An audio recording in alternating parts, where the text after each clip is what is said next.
અને બહુ દિલથી કહું છું, જે મનુષ્ય ભગવાન મહાદેવને પોતાના ઈષ્ટ માને છે અને મહાદેવને જે જલાભિષેક કરે છે, તેના જીવનમાં કોઈ વસ્તુની અતૃપ્તિ ન રહે. હર ગામમાં ભગવાન મહાદેવ છે અને 24 કલાક ભગવાન મહાદેવજી તમારો ઇંતજાર કરે છે. દુનિયાના કોઈ દેવતા એવા નથી કે 24 કલાક તમારી રાહ જોતા હોય છે. શિવજી એક એવા દેવ છે, 24 કલાક કોઈ પણ સમય, પ્રાતકાલ, મધ્યાહન, સંધ્યા, રાત્રિના કોઈ પણ પ્રહરમાં તમે મહાદેવની પાસે જઈ શકો છો. શિવ જૈસા કોઈ સરળ દેવતા દુનિયામાં એક પણ નથી. કમ સે કમ આપણે જપ, તપ, સાધના, અનુષ્ઠાન, ઉપાસના ન કરી શકીએ, હિમાલય પહાડોની કંદરામાં જઈને તપસ્યા ન કરી શકીએ, પણ કમ સે કમ આપણા ગામની અંદર જે ભગવાન મહાદેવજી બિરાજતા હોય તેને જલાભિષેક કરી શકીએ છીએ, દર્શન કરી શકીએ છીએ, તેને પ્રણામ કરી શકીએ છીએ. અને બહુ દિલથી કહું છું, આજનો દિવસ આપણા માટે મહત્વનો દિવસ છે. આજે સોમવતી અમાસ છે અને સોમવતી અમાસને દિવસે ભગવાન મહાદેવને જલાભિષેક કરવાનો મહિમા છે, શિવજીનું દર્શન કરવાનો મહિમા છે. આજે ભગવાન મહાદેવની પરિક્રમા કરવાનો મહિમા છે, દાન અને દાનના સંકલ્પ કરવાનો મહિમા છે. આજના દિવસે જેના તરફથી મહાપ્રસાદ છે એ આજ મેદાન મારી ગયા, કારણ કે સોમવતી અમાસ છે. આજે ભોજન કરાવવાનો મહિમા છે. કથામાં આવતો હતો, પહેલા હું ધીંગેશ્વર મહાદેવને મળવા માટે ગયો. મારે જવું હતું શિવાલયની અંદર, બાબાને જલાભિષેક કરવાની ઈચ્છા હતી, પણ શિવાલયની અંદર એટલા ફૂલો પથરાયેલા હતા કે શિવાલયના ગર્ભગૃહમાં પગ મૂકી શકાય એવી વ્યવસ્થા નહીં હતી. પૂજારીશ્રીએ કહ્યું કે તમને વ્યવસ્થા કરી દો. મેં કીધું નહીં, ભગવાનનો જે શણગાર છે એ શણગારમાં આપણે વિક્ષેપ ન કરાય, જે છે તે. અને મેં જાણ્યું છે, વાંચ્યું છે, ભણ્યો છું હું કે જે ભગવાન મહાદેવને જલાભિષેક કરવાનું પુણ્ય મળે ને, એટલું જ પણ ભગવાન મહાદેવના દર્શન કરવા માત્રથી પ્રાપ્ત થાય છે. મનથી મહાદેવને જલાભિષેક કરીએ.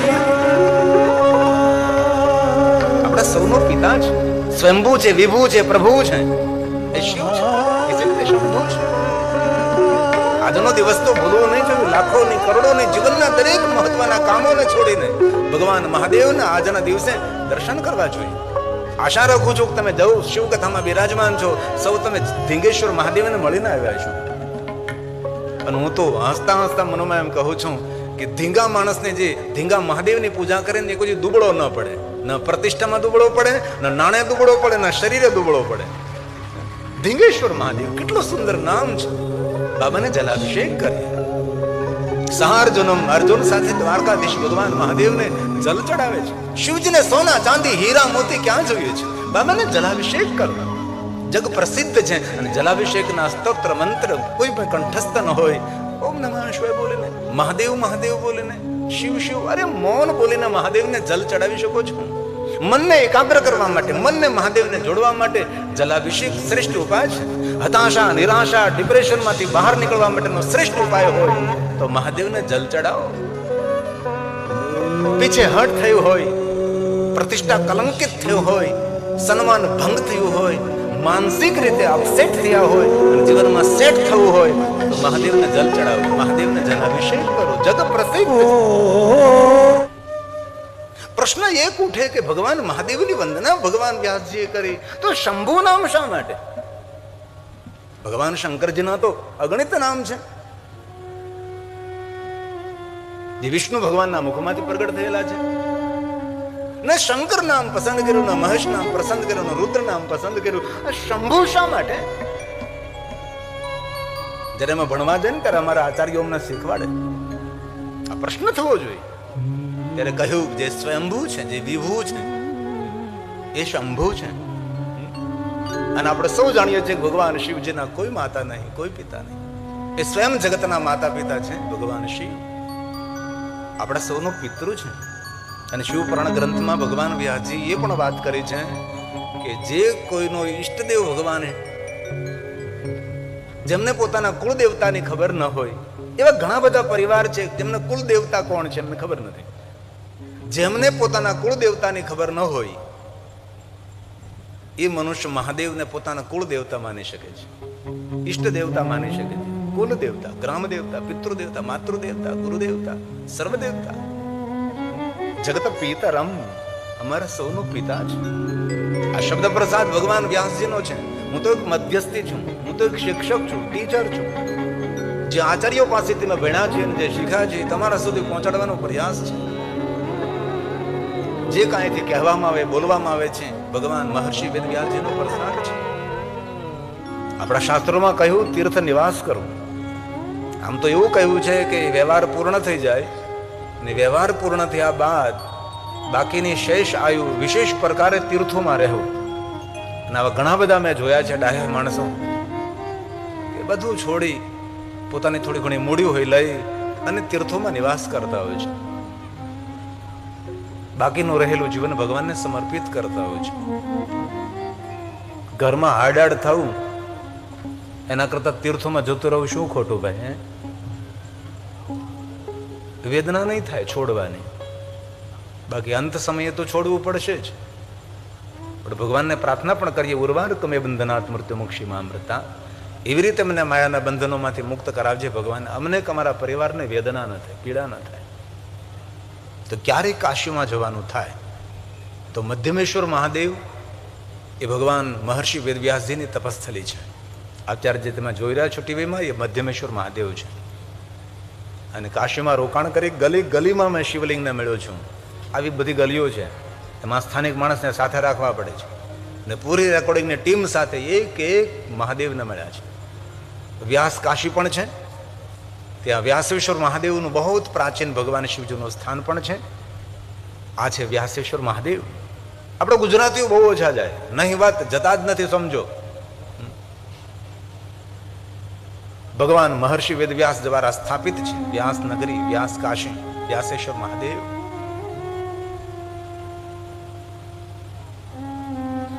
જેટલો સમય મળ્યો તેટલો ભગવાનના ચરણોમાં વિતાવવો જોઈએ. અને તમારા સૌના ભાગ્યની સરાહના કરું છું કે ઘણા ઘણા ઉદ્યોગપતિઓ, ઘણા ઘણા બિલ્ડરો કેટલું કામ વ્યવસાય છોડીને તમે ભગવાનની કથામાં બેઠા છો. મેં ગિરિબાપુ હૃદયથી પ્રણામ કરું છું. તમારા સૌની ઉપસ્થિતિને હૃદયથી હું આદર કરું છું. કારણ કે શિવ મહાપુરાણમાં કહ્યું છે કે વક્તાનો ભગવાન કોણ? કથા સાંભળે છે એ શ્રોતા. અમારા ભગવાન કોણ? કથા સાંભળનાર શ્રોતા અમારા ભગવાન છે. અને શિવપુરાણમાં કહ્યું છે રુદ્રા એવ ન સંશય, इसमें કોઈ સંશય નહીં. મહાપુરુષોનું મંતવ્ય છે કે જે કોઈ કથા સાંભળે છે સાક્ષાત રુદ્ર તુલ્ય છે. એટલે અમારા માટે તમે સાક્ષાત શંકર ભગવાન છો. હું તો તમારો પૂજારી છું. શબ્દો રૂપી પુષ્પ લઈને તમારી સૌની પૂજા કરું છું. 3 કલાક માટે શબ્દોથી આરતી ઉતારું છું. તેથી વક્તા મહાન નથી, વક્તાની એક વ્યવસ્થા છે, મહાન શ્રોતા છે. તેથી મારા શ્રોતાને કોઈથી નાના ન સમજો. અને શિવ મહાપુરાણ ગ્રંથમાં કહ્યું છે એક જન્મ નહીં, અનંત કોટી જન્મનું પુણ્ય જ્યારે ઉદય થાય ત્યારે મહાદેવની કથા સાંભળવાનો અવસર પ્રાપ્ત થાય છે. તેથી તમારા સૌના પુણ્યની સરાહના કરું છું. આપ સૌના પુણ્યની પ્રશંસા કરું છું કે તમારા કેટલા જન્મનું પુણ્ય, ત્યારે આપ ભગવાન મહાદેવની કથાનું શ્રવણ કરો છો. તેથી તમે સૌ અમારા માટે રુદ્ર તુલ્ય છો. એવું નથી કહેતો, એ ભગવાન વ્યાસજીનું મંતવ્ય છે, મહાપુરુષો મંતવ્ય. માતા સરસ્વતી પાસે એટલી મોટી સાધના, એટલી મોટી કલા, તો માતા સરસ્વતી આ બધી જ કલાઓ ક્યાંથી લાવી? મહાદેવની ઉપાસનાનું ફળ છે, શિવની સાધનાનું ફળ છે. કોઈ પણ દેવીને ગહેરાથી દેખો તો મહાદેવની સાધનાથી તેને દરેક સામર્થ્ય પ્રાપ્ત થયું છે. ભગવાન રામજીએ તો કદમ કદમ પર ગર્જના કરી કરીને કહ્યું છે કે મારું જે સામર્થ્ય છે, મારું જે સામ્રાજ્ય છે, એ ભગવાન મહાદેવની ભક્તિનું ફળ છે. દ્વારકાધીશ તો કદમ કદમ પર કહે કે મારું જે કાંઈ સામર્થ્ય અને સામ્રાજ્ય ભગવાન શંકરજીનો પ્રસાદ છે. સપ્ત ઋષિઓનું જીવન ચરિત્ર જરા જુઓ, તેને કોની સાધના કરી, કોની ઉપાસના કરી છે? મહાદેવની ઉપાસના કરી છે, શિવની સાધના કરી છે. અને દેવતાઓ સ્વીકાર્યું પણ છે કે મહાદેવજી જીવન પર્યંત અમારી ઉપાસના સાધના કોઈ કરતું રહે, ભજન કરતો રહે. અમારી પૂજા, અમારી સાધના, અમારા ભજનનું ફળ અમે નથી આપી શકતા. અમારી પૂજા, અમારા અર્ચન, અમારી સાધનાનું ફળ તો શિવ સાધનાથી જ મળે છે. વિશ્વના કોઈ પણ દેવી દેવતાઓની ઉપાસના આપ કરો. શિવપુરાણ ગ્રંથમાં દેવતાઓને અપાહિજ પણ કહ્યા છે. એ પોતાની ઉપાસના, પોતાની સાધનાનું ફળ પોતે સ્વયં નથી આપી શકતા. જ્યાં સુધી શિવ સાધના, શિવ ઉપાસના, શિવ ભજન, શિવ સ્મરણ ન થાય ત્યાં સુધી દરેક દેવતાઓની ઉપાસના અધૂરી રહે છે. શિવ પૂર્ણ છે, શિવ સબકુછ છે. આ મહર્ષિ ભગવાન વેદ વ્યાસજીનો પ્રસાદ છે. ભગવાન મહાદેવને પ્રણામ કર્યા, માતા ભવાનીને પ્રણામ કર્યા છે, પુત્ર ગણેશજીને ભૂલ્યા નથી. તત્પુત્ર છે ગણાધીશમ. મને કહેતા દુઃખ થાય છે ભાઈ, ઘણી એવી વિચારધારાઓ ભારતમાં છે કે જે વિચારધારામાં ગણેશજીને દૂર કર્યા છે. ગણેશની પૂજા નથી. ભલે પંચદેવતાઓને તો દૂર કરી દીધા છે, ગણેશજીને પણ દૂર કર્યા છે. એવા ગામડાઓના નામ આપી શકું છું હું તમને ગુજરાતની અંદર, પણ મારે કોઈનું નામ ન દેવાય અહીંથી. હું કોઈની નિંદા કરવા નથી બેઠો, પણ દુનિયાને સાવધાન કરવા તો જરૂર બેઠા છીએ અમે લોકો. ગણેશ વગર અમારો પ્રારંભ નહીં ભાઈ. ગણેશ વગર અમારા કાર્યો સિદ્ધ નહીં. વિઘ્નને દૂર કરનારો વિઘ્નેશ્વરાય વરદા સુરપ્રિયાય. દેવતાઓને વહાલો ગણેશ છે. સુરપ્રિયાય દેવતાઓને વહાલો. નાગનો અર્થ થાય છે હાથી. હાથીનો મસ્તક ધારણ કરનારા હે શિવપુત્ર ગણેશ અમે પ્રણામ કરીએ છીએ. સંસ્કૃતમાં હાથીને નાગ પણ કહેવાય છે.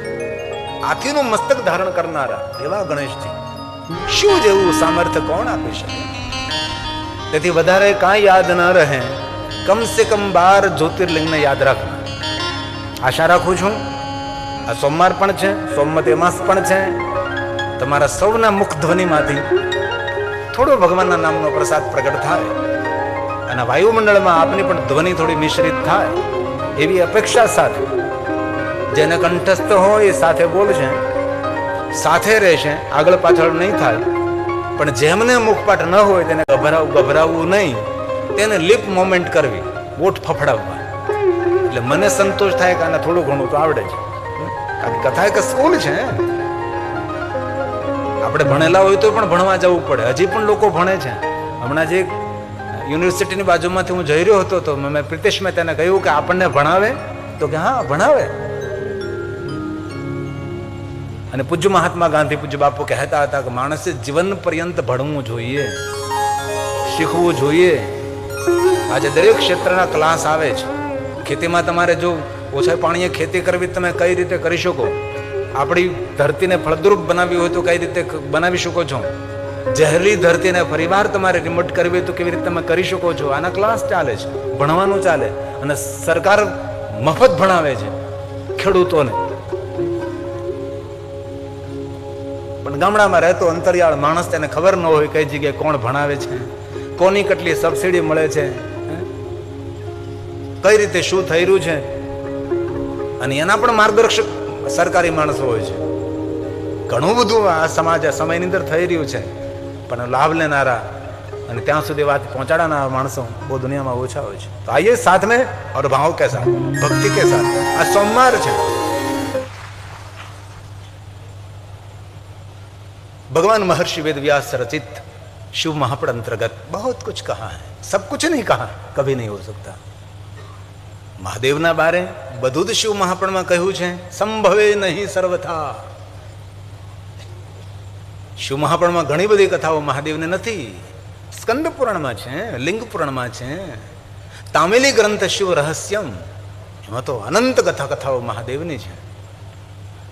અને શિવ મહાપણ ગ્રંથ કોઈ સરળ ગ્રંથ પણ નથી. વિધિ વિધાન પૂજા અર્ચનથી ભરેલો ગ્રંથ છે. આમાં લૌકિક કથાઓ બહુ ઓછી છે. લૌકિક મતલબ આપણે સાંસારિક કથાઓ નહીં, વાત બહુ ઓછી. ભગવાન વ્યાસજી કહે છે ન તવે તદવર્ણયામહે. ભગવાન મહાદેવ હું આપનો મહિમા કઈ રીતે ગાઈ શકું છું? હું તમને પ્રણામ કરું છું. અને બ્રહ્માએ પણ સ્વયં એમ કહ્યું નાંતમ દેવા વિજાનંતી. વિશ્વના કોઈ દેવતાઓ પણ મહાદેવજી તમારો મહિમા સંપૂર્ણ પૂર્ણ ન ગાઈ શકે, તો આપણે તો કઈ રીતે ગાઈ શકીએ? અને કોઈ તમને એમ ક્યારે એમ કહે ને કે મહાદેવનો પરમ ભક્ત છું, પણ એ પુષ્પદંત મહારાજથી જો પરિચિત નથી તો તેને પૂર્ણ મહાદેવનો ભક્ત મારે કઈ રીતે કહેવો? જેટલા શિવ ભક્તો છે તેના શિરોમણી તો પુષ્પદંત મહારાજ છે. એમની આ સુંદર રચના છે. સંપૂર્ણ પૂર્ણ શિવ મહાપુરાણની રચના એકદમ થોડા શબ્દોમાં આ સ્તોત્રમાં ભરી છે. એનામાંથી ઘણા મહાદેવના ભક્તો એવા હોય જેમને કંઠસ્થ પણ હોઈ શકે છે. જો દેવ અને મહાદેવના સ્તોત્રમાં થોડો ફરક દેખાડ્યો છે. કોઈ પણ દેવના સ્તોત્ર બોલો, દેવીના સ્તોત્ર બોલો, તમને તેનો અર્થ સમજાય, ભાવાર્થ સમજાય તો તેનું પુણ્ય મળે. આવું વિદ્વાનોના આચાર્યો એમ કહે. પણ મહાદેવના કોઈ પણ સ્તોત્ર હોય, કોઈ પણ સ્તુતિ હોય, એ આપ સમજી શકો ના સમજી શકો, તેનો અર્થ, તેનો ભાવાર્થ સમજાય ન સમજાય, પણ બોલવાથી તો પુણ્ય મળે છે, પણ સાંભળવા માત્રથી આપણું સર્વ રીતે કલ્યાણ થાય છે. તે દેવના સ્તોત્ર અને મહાદેવના સ્તોત્રમાં ઘણો બધો ફરક છે. આ પુષ્પદંત મહારાજની સુંદર રચના છે, જે સાંભળવા માત્રથી મનુષ્યનું સર્વ રીતે મંગલ થાય છે. નિરપવાદ છે, નિંદનીય નથી, વંદનીય છે. અને દુનિયામાં કોઈ પણ માણસ જે તેની ભાષા, જે તેની પાસે શબ્દ ભંડોળ, મહાદેવનો મહિમા જે ગાય છે એ નિંદનીય નથી, એ વંદનીય છે. નિરપવાદ, કમર કસીને મારું ચિત્ત, મારી બુદ્ધિ, મારું મન, સબ કુછ ભગવાન મહાદેવ તમને સમર્પિત કરીને તમારો મહિમા ગાઉં છું. મારી બુદ્ધિ કોઈ જગ્યાએ ભટકે છે, લટકે છે, મારું મન કોઈ જગ્યાએ આમ તેમ ઘૂમી ફરી રહ્યું છે અને હું તમારી સ્તુતિ પ્રાર્થના કરું છું, એવું નથી. સંપૂર્ણ તમને સમર્પિત બની અને મહાદેવજી હું તમારો મહિમા ગાઉં છું. એ હર નિરપવાદ છે. અને કોઈ પણ માણસ કોઈ પણ ભાષામાં મહાદેવનો મહિમા જ્યારે ગાય છે એ વંદનીય છે, નિંદનીય નથી, એ પ્રણમ્ય છે. આપણે સૌ ભગવાન શંકરજીને ભોળા માનીએ છીએ. એટલું જૂઠાણું ફેલાણું છે દુનિયામાં મહાદેવ પ્રતિ. જે ભ્રુકુટી માત્રથી જગતનું સર્જન કરી શકે, ભ્રુકુટી માત્રથી જગતનું સંચાલન કરી શકે છે અને ભ્રુકુટી માત્રથી આ જગતની રક્ષા કરે છે, એ સ્વયં ભોળો કેમ હોઈ શકે છે? પણ લોકો એવું સમજી બેઠા કે શંકર ભગવાન ભોળા છે. એકવાર તો ઉત્તર પ્રદેશમાં કોઈ જગ્યાએ કથા ચાલતી હતી ને કોઈ માણસ બોલતો હતો, બિચારો ભોળો. અરે બિચારો છે, જેની કૃપા માત્રથી 14 બ્રહ્માંડ, અનંત કોટી બ્રહ્માંડનું સંચાલન થાય છે. સ્વયં શંકર ભોળા નથી, જુઠ્ઠી વાત. આ દુનિયામાં ભલા અને ભોળા માણસો છે, એમનો આ ભગવાન છે.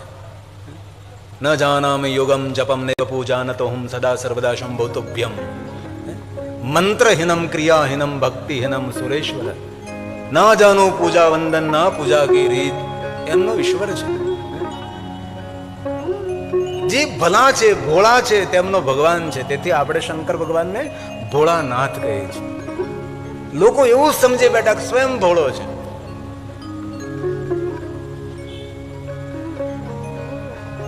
મહાદેવ સ્વયં ભોળા નથી. જે વિશ્વનું સંચાલન કરતા, વિશ્વનું સર્જન કરતા દેવ છે. પણ આ દુનિયામાં જેને ગતાગમ નથી, જેને કોઈ પૂજા, વંદન, આરતી, મંત્ર, સ્તોત્ર કંઠસ્થ નથી. અને મેં મને અનેક વાર કહ્યું છે કે શિવાલયમાં જઈને તમારી પાસે કોઈ મંત્ર, સ્તોત્ર, સ્તુતિ, સ્તવન ન હોય, કોઈ સ્તોત્ર મુખપાઠ ન હોય, કોઈ મંત્ર મુખપાઠ ન હોય, અરે પંચાક્ષર મંત્ર પણ તમારી પાસે ન હોય, મહાદેવ મહાદેવ બોલવાની શક્તિ ન હોય, શિવ શિવ બોલવાની શક્તિ ન હોય, મૌનથી શિવાલયને જાઓ ને તો પણ ભવ પાર તરી જાઓ. એ અમારું શિવાલય છે.